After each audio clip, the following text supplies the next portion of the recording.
اعوذ باللہ من الشیطان الرجیم بسم اللہ الرحمن الرحیم الحمدللہ رب العالمین وبہ نستعین وصلی اللہ علی محمد وآلہ الطیبین الطاہرین اما بعد فقد قال اللہ تعالی فی القرآن المجید بسم اللہ الرحمن الرحیم یا ایہا الذین آمنوا کتب علیکم الصیام کما کتب علی الذین من قبلکم لعلکم تتقون۔ عزیزان محترم، آپ تمام لوگوں کو ماہ مبارک رمضان کی مبارکباد پیش کرتا ہوں۔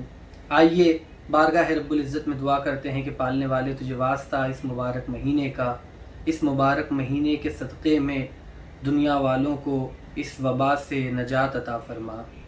ماہ مبارک رمضان ہم سے نزدیک ہو گیا ہے اور ہم اس مہینے میں داخل ہو رہے ہیں کہ جس کو ماہ رحمت کہا گیا ہے۔ اس مہینے کو مختلف ناموں سے روایات میں یاد کیا گیا ہے۔ ایک روایت میں ختمی مرتبہ ارشاد فرماتے ہیں اور اس ماہ مبارک رمضان کو 3 حصوں میں تقسیم کرتے ہیں اور ارشاد فرماتے ہیں کہ یہ وہ مہینہ ہے کہ جس کا پہلا حصہ یعنی جس کا اول وہ ہے کہ جس میں پروردگار عالم کی طرف سے رحمت ہے، جس کا اوسط درمیانی حصہ وہ ہے کہ جس میں پروردگار عالم کی طرف سے مغفرت ہے، اور اس کا آخری حصہ وہ ہے کہ جس میں پروردگار عالم کی طرف سے لوگوں کو جہنم سے امان عطا کی گئی ہے۔ بہت ہی مبارک مہینہ ہے کہ جس میں سانس لینا بھی عبادت ہے۔ انسان کو کوشش کرنا چاہیے کہ اس مہینے میں زیادہ سے زیادہ اپنے پروردگار سے لو لگائے اور اس کی اطاعت میں اپنے وقت کو صرف کرے۔ ہم اور آپ سب جانتے ہیں کہ یہ وہ وقت ہے کہ جب دنیا پریشان حال ہے، لاک ڈاؤن میں ہے۔ یہ وہ مہینہ ہوا کرتا تھا کہ جس میں لوگ اپنا زیادہ سے زیادہ وقت اللہ کے گھر میں بتایا کرتے تھے، اپنے وقت کو مسجدوں میں صرف کیا کرتے تھے، لیکن اس لاک ڈاؤن کی وجہ سے ہم اس کام سے محروم ہو گئے ہیں۔ آج ہم مسجدوں میں نہیں جا سکتے اور اس کے باوجود بھی ہم شکریہ ادا کرتے ہیں یا زہرا ٹیم کا کہ جنہوں نے یہ موقع فراہم کیا کہ وہ ہماری اس روحانی تشنگی کو بجھا سکے اور ہم اس روحانی رابطے کو برقرار رکھ سکے اور ہم کوشش کر سکیں کہ اپنے زیادہ سے زیادہ وقت کو ہم عبادت پروردگار میں صرف کریں۔ ماہ مبارک رمضان میں ایک دعا ذکر کی گئی ہے کہ جس کی تاکید ہر واجب نماز کے بعد پڑھنے کے لیے کی گئی ہے۔ مفاتیح الجنان میں یہ دعا موجود ہے۔ شیخ کفعمی نے مصباح اور بلد الامین میں اس روایت کو اور اس دعا کو نقل کیا ہے، اور شہید نے اپنے مجموعے میں اس دعا کو نقل کیا ہے اور یہ بیان کیا ہے کہ رسول سے یہ روایت نقل ہوئی ہے اور یہ بیان کیا گیا ہے کہ جو کوئی بھی اس دعا کو ماہ مبارک رمضان میں واجب نمازوں کے بعد پڑھے گا تو پروردگار عالم اس کے قیامت تک کے گناہوں کو معاف کر دے گا۔ تو یہ تو اس دعا کے پڑھنے کا ثواب ہے۔ وہ دعا کون سی ہے؟ ہمیں اور آپ کو اکثر لوگوں کو یہ دعا حفظ ہے۔ وہ دعا یہ ہے اللہم ادخل علی اہل القبور السرور۔ اس دعا کو ہم اور آپ ہر واجب نماز کے بعد ماہ مبارک رمضان میں پڑھتے ہیں۔ آئیے آج ہم اس ایپیسوڈ میں اور آنے والے ایپیسوڈ میں بھی ہم جانیں گے کہ اس دعا کی شرح کیا ہے۔ اس دعا کو ہم سمجھنے کی کوشش کریں گے کہ جو دعا جس کی ہم تلاوت کرتے ہیں اس کے معنی کیا ہیں اور ہم پروردگار عالم سے کیا طلب کرتے ہیں۔ سب سے پہلی چیز کہ جس پر ہماری توجہ ہونی چاہیے اس دعا میں، اگر انسان اس دعا کے ٹرانسلیشن کو پڑھے تو اسے یہ معلوم ہو جائے گا اور اسے یہ اندازہ ہو جائے گا کہ یہ دعا خصوصی نہیں ہے۔ مثلا اس دعا میں لفظ مومنین نہیں آیا ہے، اس دعا میں کوئی خاص لفظ نہیں آیا، بلکہ یہ دعا میں لفظ کل آیا ہے کہ جو اس دعا کو عمومی بناتی ہے۔ یعنی یہ دعا تمام انسانوں کے لیے ہے، تمام ضرورت مندوں کے لیے ہے، تمام محتاجوں کے لیے ہے۔ جو محتاج ہے، جو ضرورت مند ہے، وہ سب کے سب اس دعا کے اندر شامل ہے۔ یہ پہلی بات تھی۔ دوسری بات، اس دعا میں 14 فقرے ہیں اور ہر فقرے میں ایک حاجت، ایک دعا، ایک طلب ہے کہ جو پروردگار عالم کی بارگاہ میں انسان اپنی ہر واجب نماز کے بعد طلب کرتا ہے اور اس خدا سے طلب کر رہا ہے کہ جو اسے دینے پر قادر بھی ہے۔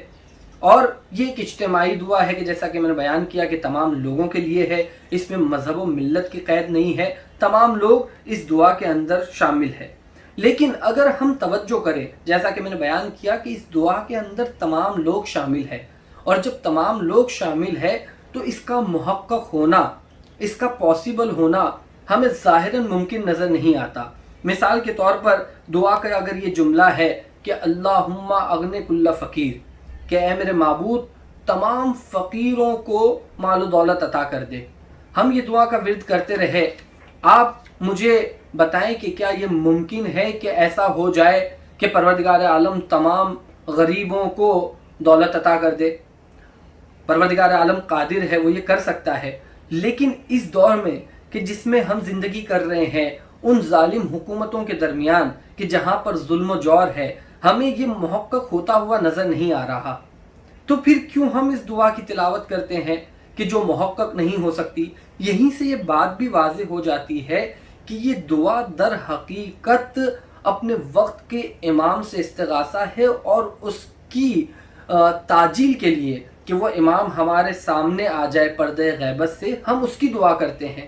چونکہ یہ تمام دعا کے جملے تبھی محقق ہو سکتے ہیں، تبھی پاسبل ہو سکتے ہیں جب آخری امام پردے غیب سے آ جائے گا اور اس کی حکومت ہوگی، تبھی یہ تمام کی تمام چیزیں پاسبل ہو پائیں گی۔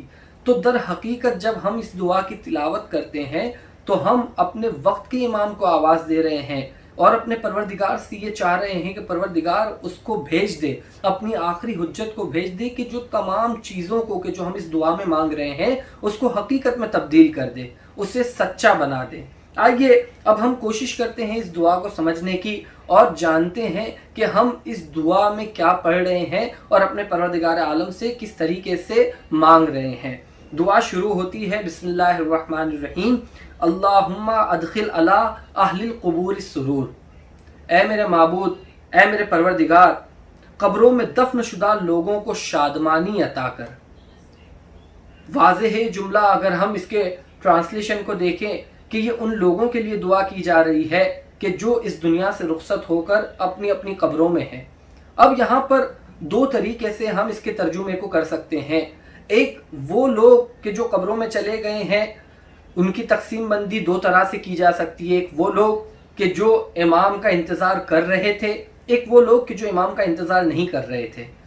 وہ لوگ کہ جو امام کا انتظار کرے بغیر ہی اپنی اس دنیا سے رخصت ہو گئے اور اپنی قبروں میں چلے گئے، ان کے لیے بھی دعا کی جا رہی ہے کہ اگر وہ پریشان حال ہے تو ان کی پریشانی پروردگار عالم دور کر دے اور انہیں شادمانی عطا کرے۔ اور خصوصاً یہ ان لوگوں کے لیے ہے یہ دعا کہ جو عالم غیبت میں، عصر غیبت میں اپنے وقت کے امام کا انتظار کر رہے تھے اور اسی انتظار کی کیفیت میں اس دنیا سے رخصت ہو گئے اور وہ اپنے امام کا دیدار نہ کر سکے، ان کی زیارت نہ کر سکے اور اس دور کو دیکھ سکے کہ جو امام کا زمانہ ہوگا۔ تو خصوصاً یہ دعا ان لوگوں کے لیے ہے کہ جو اپنے امام کی جدائی میں اس دنیا میں زندگی بسر کر رہے تھے اور اسی بے چینی میں اپنی قبروں تک پہنچ گئے اور وہ بے چین ہے، اور ان کے لیے دعا کی جا رہی ہے کہ پالنے والے قبروں میں دفن شدہ لوگوں کو شادمانی عطا کر۔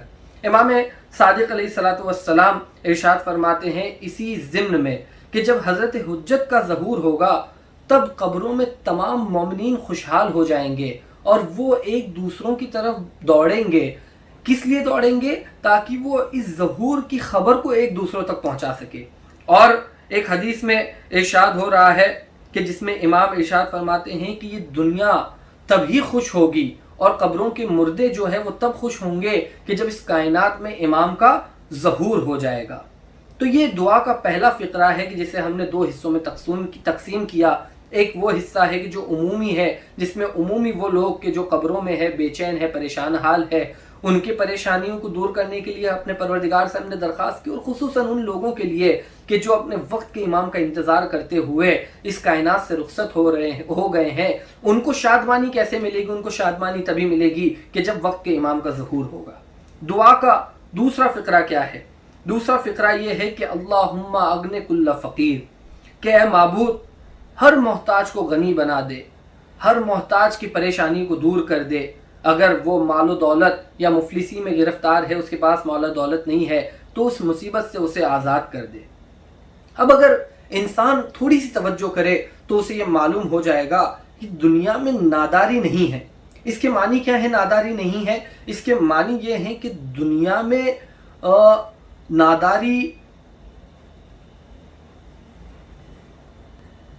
اگر